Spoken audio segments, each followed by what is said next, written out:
বিবাহ পাশত আবদ্ধ হোৱা মাত্ৰ ছমাহে হৈছিল ধনমণিৰ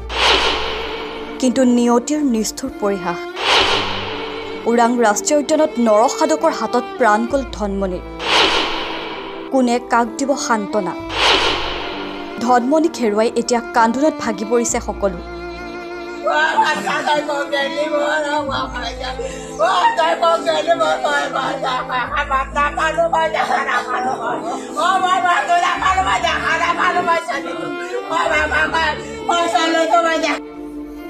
বনকৰ্মী ধনমণি ডেকাক ডিঙিত কামুৰি চুচৰাই নিলে ঢেকীয়াপতীয়া বাঘে বিলপাৰ বন পহৰা চকীৰ পৰা প্ৰায় 50 মিটাৰ দূৰত ঘন জংঘলত উদ্ধাৰ হৈছিল জোৱানজনৰ ক্ষতবিক্ষত মৃতদেহ পৰিয়ালৰ প্ৰশ্ন বাঘৰ বিচৰণথলীত অকলে কিয় ডিউটি কৰিবলৈ পঠাইছিল ধনমণিক ওৰাং ৰাষ্ট্ৰীয় উদ্যানত সংঘটিত হৈছে এই শোকাবহ ঘটনা উদ্যানখনত সন্ধিয়া ৰাইফলসহ টহল দি থকাৰ সময়ত হঠাৎ বাঘে থপিয়াই নিয়ে গৃহৰক্ষী জোৱান ধনমণি ডেকাক ওৰাং ৰাষ্ট্ৰীয় উদ্যানত কিদৰে ৰাইফলসহ ধনমণি ডেকাক কামুৰি লৈ গৈছিল প্ৰকাণ্ড ঢেকীয়াপতীয়া বাঘে ওৰাং ৰাষ্ট্ৰীয় উদ্যানত বাঘৰ আক্ৰমণত নিহত হোৱা ধনমণি ডেকাৰ চিপাঝাৰৰ নগাঁও হাতীমৰাৰ বাসগৃহত কান্দোনৰ দোল পিতৃ মাতৃ আৰু ৰাইজৰ প্ৰশ্ন বাঘৰ বিচৰণথলীত অকলে কিয় ডিউটি কৰিবলৈ পঠাইছিল ধনমণিক সন্ধিয়া হাবিৰ পৰা ওলাই অহা প্ৰকাণ্ড ঢেকীয়াপতীয়া বাঘে টানি লৈ গৈছিল টহলদাৰী গৃহৰক্ষী জোৱানক পৰৱৰ্তী সময়ত বিলপাৰ বন পহৰা চকীৰ পৰা প্ৰায় 50 মিটাৰ দূৰত ঘন জংঘলত উদ্ধাৰ হৈছিল জোৱানজনৰ ক্ষতবিক্ষত মৃতদেহ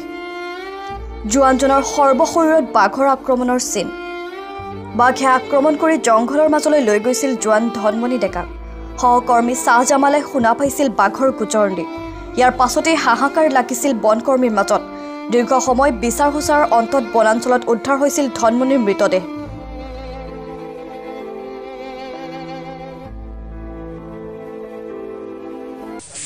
আমি আসলতে আজি এই নগাঁও গাঁৱৰ শ্ৰীপন চন্দ্ৰ ডেকাৰ দ্বিতীয় পুত্ৰ ধনমণি ডেকাৰ যি অকাল মৃত্যু বাঘৰ হাতত মৃত্যুবৰণ কৰিছে সেইকাৰণে আমি আজি শোকাকুল অৱস্থাত এই ঘৰখনত উপস্থিত আছোঁ যোৱাকালি ঠিক 6 মান বজাতে এতিয়া খবৰ আহিছিল যে ধনমণি ডেকা বাঘৰ হাতত হেনো মৃত্যু হৈছে গতিকে এই মৃত্যুত আমি আসলতে বৰ মৰ্মান্তিক হৈছোঁ শোকাকুল এই ঘৰখনৰ প্ৰতি আমি সমবেদনা জনাইছোঁ কিন্তু প্ৰকৃততে কি ঘটনা হৈছিল এই ঘটনাটো সম্পূৰ্ণ তদন্ত কৰি এই ঘৰখনৰ এটা উচিত ব্যৱস্থা কৰিব লাগে ধনমণি ডেকাৰ যি নৱবিবাহিতা পত্নী বৰ্তমান 31 জানুৱাৰী এই 2024ত ধনমণি ডেকাৰ বিবাহ হৈছিলে জয়া মহন্ত এই জয়া মহন্ত এতিয়া সম্পূৰ্ণ চৰকাৰী চাকৰি আৰু দৰে হিতেশ ডেকাৰ এতিয়া চৰকাৰী চাকৰি লগতে এই ঘৰখন চলিবৰ কাৰণে 30 লাখ টকাৰ এতিয়া ক্ষতিপূৰণ আমি ৰাইজে বিচাৰিছোঁ আৰু এইটো ক'ব বিচাৰিছোঁ এখন ৰাষ্ট্ৰীয় উদ্যান বেঘ্ৰকল্প যিখন ৰাষ্ট্ৰীয় উদ্যান ওৰাং অভয়াৰণ্যৰ বেঘ্ৰ প্ৰকল্প এই প্ৰকল্পত 4-5 জন জোৱানৰ দ্বাৰা জানো এখন অৰণ্য চলে গতিকে এনেকৈ এই ডেকাসকলক তাত এই অভয়াৰণ্যত বাঘৰ হাতত এৰি দিয়াতকৈ ৰাষ্ট্ৰীয় উদ্যান এৰি দিব লাগে আৰু নতুবা তেওঁলোকক সম্পূৰ্ণ সুৰক্ষা দিলে আমি কৃতাৰ্থ হ'ম যোৱাকালি ঠিক 6 মান বজাতে এতিয়া খবৰ আহিছিল যে ধনমণি ডেকা বাঘৰ হাতত হেনো মৃত্যু হৈছে গতিকে এই মৃত্যুত আমি আসলতে বৰ মৰ্মান্তিক হৈছোঁ শোকাকুল এই ঘৰখনৰ প্ৰতি আমি সমবেদনা জনাইছোঁ কিন্তু প্ৰকৃততে কি ঘটনা হৈছিল এই ঘটনাটো সম্পূৰ্ণ তদন্ত কৰি এই ঘৰখনৰ এটা উচিত ব্যৱস্থা কৰিব লাগে ধনমণি ডেকাৰ যি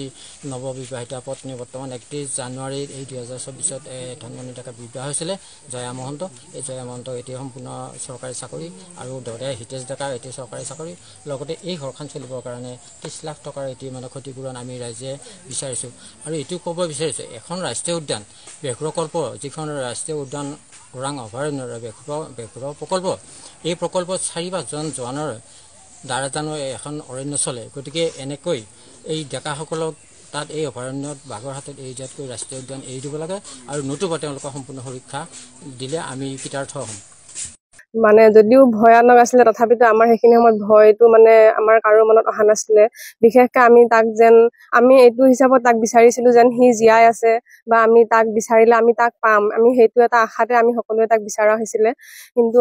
অৱশেষত গৈ গৈ আমি তাক পালো কিন্তু তাক আমি মৃত অৱস্থাত পালো আমি তাক জীৱিত অৱস্থাত নাপালো সেইটো বহুত আমাৰ বহুত দুখ লাগিছে আৰু ইয়াত সি যদিও হোমগাৰ্ড হিচাপে আছিলে সি আজি ইয়াত 10-12 বছৰ হৈ গৈছে তাৰ ইয়াত থকা আৰু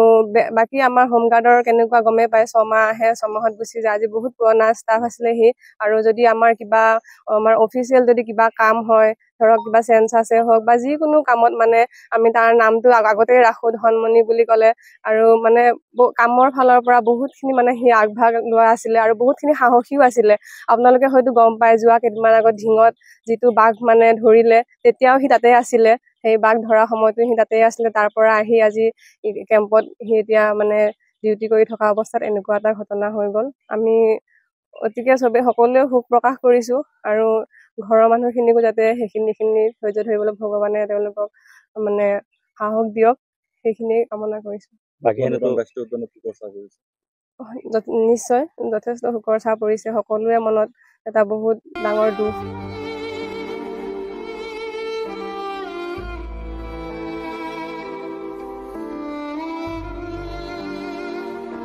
নিউজ ডেস্ক ৰিপৰ্ট, লেংডন বাতৰি।